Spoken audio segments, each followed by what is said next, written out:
It all starts by introducing us to a girl named Kitoko Igualada, but we will just call her Kodo. Kodo is sitting outside on a hospital bench, and then she goes over to talk to a boy named Kuro, who is our main protagonist. She greets him, but the boy is confused since he doesn't know who she is. She then goes on to say, "How can't you remember the girl who saved your own life?" But he replies saying he can't remember ever being in danger that bad for someone to need to save his life. However, Kodo tells him that 2 years ago, at this hospital, he was walking through the corridors and some children passed by and accidentally pushed him. But before he fell down, Kodo was there to save him and grabbed him before he fell. Kuro and his girlfriend Saki thanked her that day, and he promised that he will always remember her. And at that moment, it was love at first sight for Kodo. Kodo was so intrigued at the sight of Kuro, and she even refers to him as a goat-like figure with 2 demon horns, but to everyone else he looks like a normal boy. We now go back to the present, and Kuro tells her he now remembers her, and then apologizes and tells her he's not good at remembering girls' faces, especially as she's wearing a new hat. She then sits down beside him and reintroduces herself to make sure he will never forget her ever again. Kodo then proposes that they should start dating because she knew his relationship with his ex-girlfriend Saki had ended,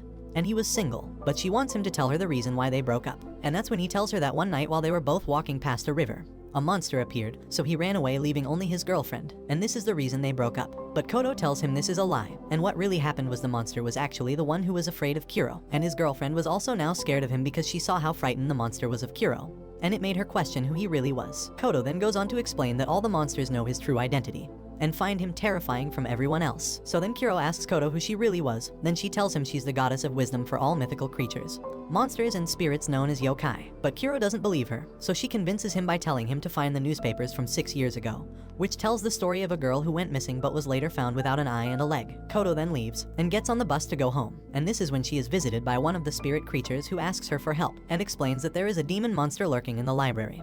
But she tells him that she will take care of it tomorrow because she's following Kuro. The next day we see that Kuro found the newspaper about Kodo and learns about what happened. Kodo asks him if his investigation is enough proof for him to believe her, but he says that this still doesn't prove she's a goddess of wisdom. And just at that moment, a human transforms into a fox right in front of him and tells Kodo that the library has been broken into by the monster and asks her for help. The fox takes one look at Kuro and is frightened out of his mind just by simply looking at him. After seeing the fox transform, he tells her that he now believes her story, and then they both head over to the library. When they arrive at the library, she tries talking with the monster, but it ignores her command and tries to attack her. Since Kuro can't control it either, they then try to escape.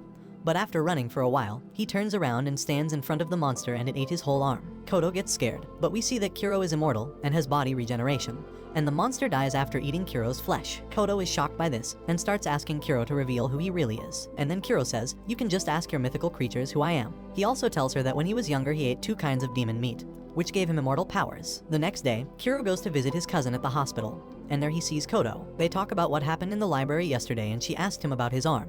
He tells her that he's fine, and says when he was younger one of the meats he ate was from a mermaid, and that's why he has full body regeneration. But Kodo says that by eating mermaid meat you also inherit eternal youth. However, he doesn't look like a boy anymore, and he says that it could be because of the other meat he ate that is affecting the eternal youth power. She asks him what the other meat was, but he doesn't give her an answer. Right after, Kodo then invites Kuro to come and visit one of the mythical creatures, which is a giant serpent, because she heard that it has some questions that only she could help him with. But Kuro rejects going with her and tells her that he has better things to do, so she goes alone to talk with the giant serpent. The snake tells her that all the humans are forgetting about him as he hasn't received any prayers from humans in many years, and that humans no longer look up to him as a god of water. After that, he notices that Kodo is upset, so the snake asks her what's wrong, and Kodo replies that she was upset because her boyfriend Kuro didn't accompany her. She apologizes and asks the snake why he wanted her help, and this is when it tells her that a few days ago a woman threw a corpse into the lake. The woman in question is called Tanio, and the corpse was identified as a man called Yoshihara Hiru, who was Tanio's ex-boyfriend's boss. Tanio was later arrested and testified to the police that she threw the corpse into the lake because she heard about the snake that likes to eat humans and she gave it as an offering. But that was actually a lie, because the snake watched her throw it into the lake,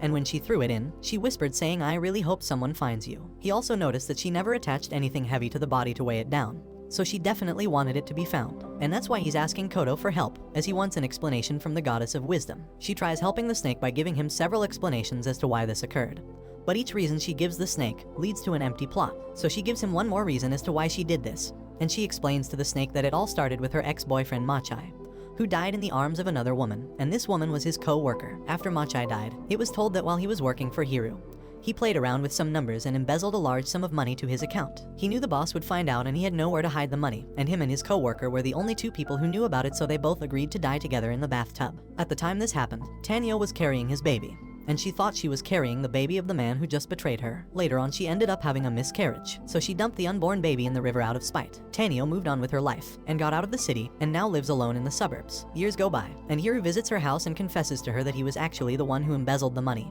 and that Machai and his co-worker were the only two people who knew about it and threatened to make it public, so he killed them both. After hearing his confession, she got her revenge on the boss, and then dumped his body in the river, hoping that the police would search the entire river, in the hopes that they would find her unborn baby she had with Machai. That's why she whispered, saying she really hopes someone finds it. After explaining to the snake what happened, she sees Kuro, who is hiding this whole time, and listening in on the conversation. Kodo then leaves with Kuro, and Kodo tells Kuro that everything she just told the snake was a lie, because she sent one of her spirits to check on Tanio at the time she was being detained. And the spirit heard her say the truth, and the real reason she did it was to see the snake eat the corpse. 2 years later, we see that Kuro's ex-girlfriend Saki is now a police officer. Saki and her partner discuss a recent case about a guy who crashed into the river while he was driving. Right after the incident, the guy told Saki he was distracted by a beautiful ghost. He describes her as a faceless lady with 2 big eyes, but in the police report, she wrote down that it was a puppy in the road which caused him to crash into the river. Her partner argues with her and says it's best to use the right description, but Saki told him they shouldn't mention the word ghost in their reports as it will only cause problems. Saki told her partner that this was the work of a ghost called the Steel Lady, to which he replies saying he's heard many similar cases of the Steel Lady, but still can't bring himself to believe that ghosts are actually real. Before her partner leaves, she tells him that these spirits and yokai do exist in their world, and that her own ex-boyfriend Kuro was also like these monsters, but in a human form, and that's why she broke up with him. She then starts to investigate where the incident took place, and there she meets Kodo, who happens to fall on top of her. Kodo was facing off with the Steel Lady, and this is when Saki has had enough of hearing from the Steel Lady,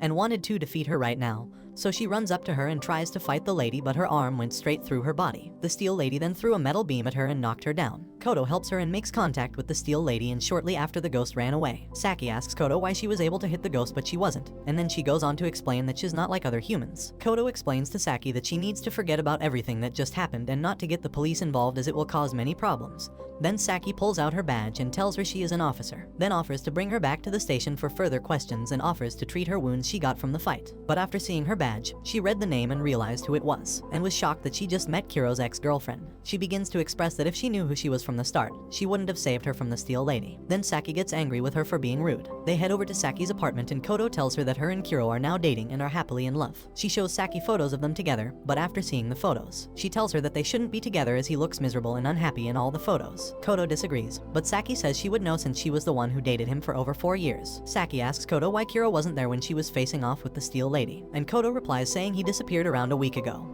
and the last thing he did was text her saying to not go looking for him. Kodo leaves and uses a spirit in the form of a giant skeleton for transportation. Saki then starts to investigate more about the Steel Lady and who she was before she died. She found out the girl's real name is actually Karin Nanase. She was 18 at the time and wasn't doing too well in life, until one day, she got an important role as a leading actress and became a famous idol and was worshipped by many people that followed her. She continues searching and finds a website that talks about the idol.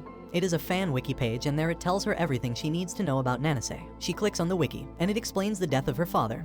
Apparently her father died from an accident by falling down the stairs. But then there were rumors that Nanase was the one who killed her father, since he hated her for becoming famous and embarrassing his family. Because of this rumor, Nanase had to temporarily withdraw from acting. A few days later, Nanase died of steel beams falling on top of her at a construction site. Kodo is also now searching for a way to defeat the Steel Lady, because all of her spirits and little creatures are too afraid of her, and since she's their goddess, she feels like she has to be the one to stop her. Later, Kodo visits a restaurant and is greeted by a spirit that tells her the Steel Lady had appeared.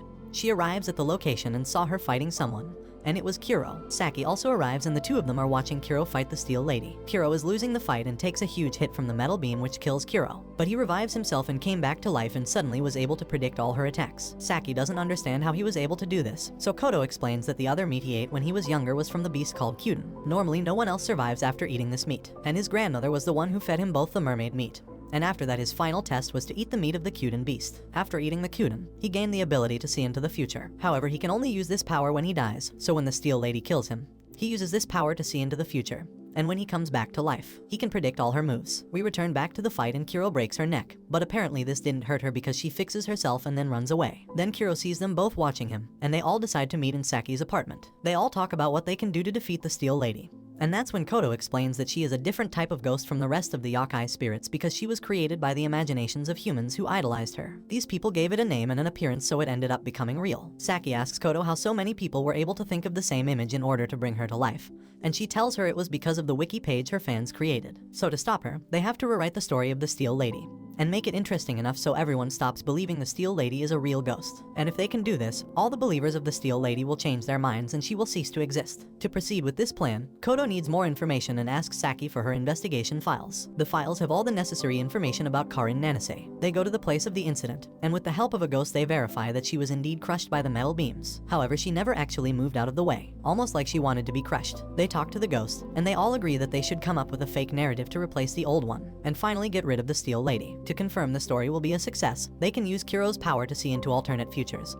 and he can see the future of where the Lady Nanase will no longer exist. That night, we also see that Saki's partner was a victim of the Steel Lady. With the news of this spreading, Kodo's chances of defeating the Steel Lady decrease, so she starts thinking fast to come up with a story to defeat the Steel Lady once and for all. After a few hours, she has 4 solutions to be able to get rid of the Steel Lady. But this leaves her very tired and she wants to sleep, so Saki and Kuro head out to get some food. She asks Kuro why he's dating Kodo since she's not his type, and she also tells him that she knows the truth, that he is in love with his cousin Rika, who has been in the hospital for over 3 years.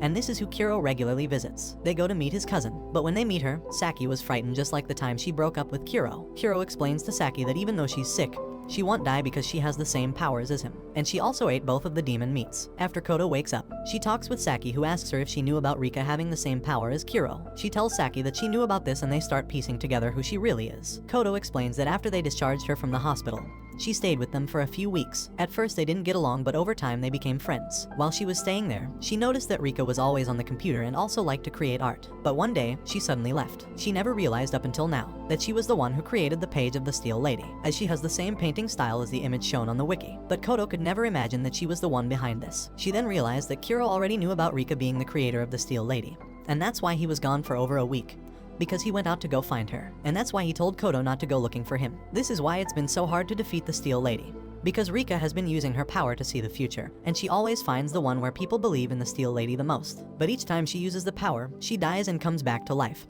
making her body frail, as she's done this hundreds of times to keep the ghost alive. A yokai spirit visits Kodo and told her she found the Steel Lady, and Kodo says this will be the final night to defeat her. They will need Kuro to fight the Steel Lady while Saki and Kodo write fake stories on the wiki page to try and convince the masses to stop believing in her. So she gets weaker and finally disappears. Rika is seen using her power, where she chooses a future where the Steel Lady will still exist, and Kuro is trying to do the opposite. Kodo tries to convince people on the site that the ghost isn't real, and that it's an actual person dressing up as the Steel Lady in order to get away with committing crime, because they know the police investigations will never lead toward the real culprit. However, she fails to convince the people on her theories, and they always contradict her arguments. She tries telling them many other reasons as to why she doesn't exist but fails. So this leads to her 4th and final story, where she tells the wiki that Karin Nanase is actually still alive, and she wanted to find a way to get out of the spotlight due to all of the rumors about her killing her father, which led to her being abandoned by the rest of her family and her sister, and she wanted a fresh start. She does this by finding a look-alike of herself, and when she met her, they started talking and became friends. One day, she asked her for a favor, which was to become a decoy and help her direct the paparazzi away from the location. She agrees to help Nanase and begins to dye her hair and wear Nanase's clothes. She tells her to run into the construction site and she will meet her there later. She then hit her unconscious, and right after crushed her face with the steel beams so she couldn't be fully identified. This way Nanase could pretend to be her instead and live a normal life. But some of the users start asking what was the point of Steel Lady Nanase if the real Nanase was actually alive. And then other users point out that the real Nanase might be the one who created her and made the wiki herself in order to make the world believe she was really dead. Thanks to this, everyone started to believe that Nanase was actually still alive, and she created the website herself in order to hide the fact that she was alive, and this is when Kuro finally defeats the ghost, and she disappears from existence. Their final step is to find Kuro's cousin and defeat her. But I guess that will happen in Season 2 of Inspector. Thanks for watching. Don't forget to like and subscribe if you enjoyed, and turn on the notification bell so you never miss out on another video. Until next time guys, take care.